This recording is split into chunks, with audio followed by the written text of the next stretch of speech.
Hello everyone, welcome to my channel Heem Talks. और हर बार की तरह आज मैं एक नई पेशेंट स्टोरी आपके सामने प्रेजेंट करूंगा।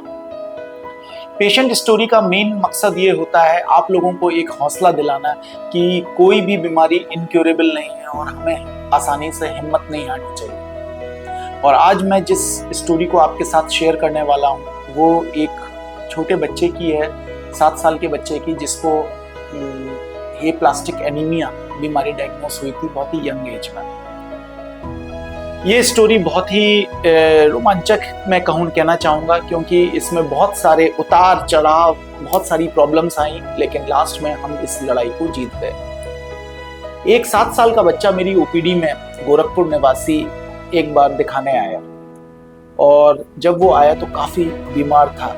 उसको बहुत दिनों से, करीबन हफ्ते 1.5 हफ्ते से हाई ग्रेड बुखार चल रहा था, फीवर था, और उसकी नाक से ब्लीडिंग हो रही थी, मुंह से ब्लीडिंग हो रही थी, और बहुत ही सीरियस हालत में हमारे हॉस्पिटल में आया। जब मैंने उसको पहली बार इमरजेंसी में जाके देखा तो मुझे लग नहीं रहा था कि मालूम नहीं इतने लास्ट स्टेज पे बच्चा हमारे पास आया है, मैं उनकी कितनी मदद कर पाऊंगा। खैर कोई नहीं, लेकिन उनके पेरेंट्स को बहुत ही एक भरोसा था कि शायद हम जिस अस्पताल में आए हैं डाक्टर, तो शायद हमारे साथ कुछ अजूबा या अच्छा कुछ हो जाए और हमारे बच्चे की जान बच जाए। हमने बच्चे को एडमिट किया, उसका ट्रीटमेंट उपचार शुरू किया, उसकी ब्लड रिपोर्ट्स देखी, सारे टेस्टिंग की। मालूम पड़ा कि बच्चा सीवियर एप्लास्टिक एनीमिया से ग्रसित है।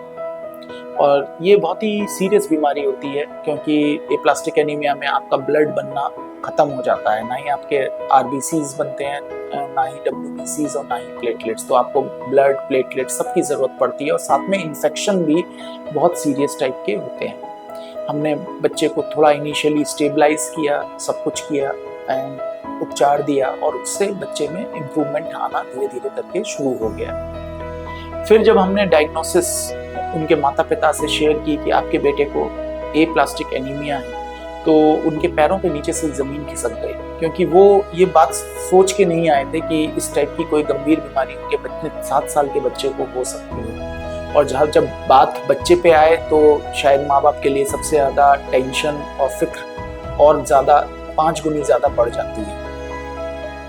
फिर उन्होंने मुझसे पूछा कि डॉक्टर साहब क्या तरीका है कि हम इसको परमानेंटली पहले की तरह हमारा बेटा हो जाए।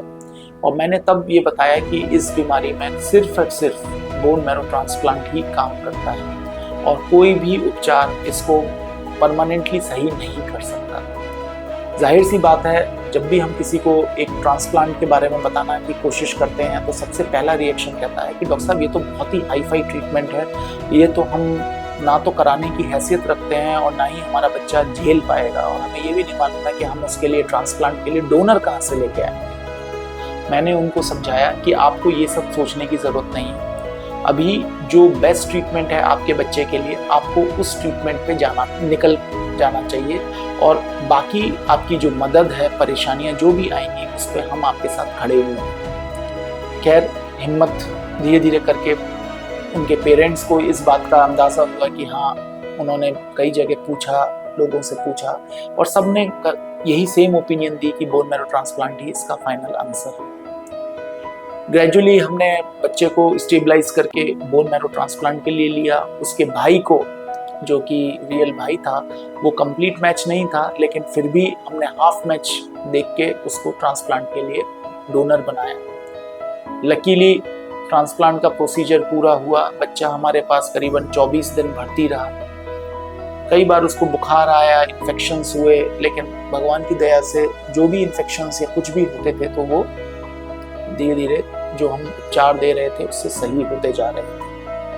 काफ़ी ब्लड और प्लेटलेट्स की ज़रूरत पड़ी। हमने बहुत सारी एनजीओ से कांटेक्ट किया कि ब्लड और प्लेटलेट्स हम अरेंज करें, और बहुत सारे एनजीओस हमारी सपोर्ट में आए, क्योंकि उनके पास इतने डोनर्स भी नहीं थे। क्योंकि किसी इंसान को अगर आप इमेजिन करिए कि रोज़ ब्लड और प्लेटलेट चढ़ेगा तो 24-25 दिन में कम से कम 24 यूनिट्स प्लेटलेट चढ़ जाता है, जो कि एक बहुत बड़ा नंबर है। कोई फैमिली यदि उससे भी आज कहा जाए कि आप 20-25 यूनिट प्लेटलेट डोनेट करिए, अरेंज करिए, तो मेरे लिए बहुत मुश्किल है। तो हमारे ब्लड बैंक ने, एनजीओज ने बहुत कुछ सोशल चैरिटी, हमने अखबारों में इश्तिहार निकलवाया, व्हाट्सएप पे निकाला, and as a result of this लोगों को ये मालूम पड़ा कि इस बच्चे को ब्लड और प्लेटलेट्स की ज़रूरत है, और लोग आगे आए मदद करने के लिए। बच्चे का ट्रांसप्लांट सफलतापूर्वक हुआ, और ट्रांसप्लांट के बाद जब पहली बार पेरेंट्स ने उसकी ब्लड की रिपोर्ट देखी तो उनको विश्वास नहीं हो रहा था कि उसके बच्चे, वही बेटा जिसके प्लेटलेट 10,000 से ऊपर नहीं जाते थे, वो 1 लाख से ऊपर थे। WBC काउंट जो कि 1000 WBC काउंट से ऊपर नहीं जाते थे, वो बिल्कुल नॉर्मल रेंज में 6500 आ रहे थे, और हीमोग्लोबिन 11.5 आ रहा था, और बच्चे के चेहरे पे एक स्माइल थी। शायद ये स्टोरी मैं आज आप लोगों को इसलिए बता रहा हूँ कि इस टाइप के हादसे ज़रूरी नहीं है कि ये प्लास्टिक एनीमिया से रिलेटेड हो, लेकिन इस टाइप की सिचुएशंस आप सबकी लाइफ में कब आ जाएं किसी को नहीं मालूम है। लेकिन मैं एक सबसे इम्पॉर्टेंट मैसेज इस स्टोरी के साथ ये देना चाहता हूँ कि हमें कभी भी ये नहीं सोचना चाहिए कि अगर कोई बड़ी मुसीबत आ गई है तो हिम्मत हार के हम हाथ पे हाथ रख के बैठ जाएं।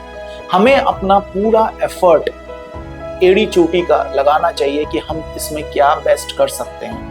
बाकी सफल होंगे या नहीं होंगे तो वो तो भगवान ऊपर वाले के हाथ में है, बट हमें अपने एफर्ट में कोई कमी नहीं छोड़नी चाहिए।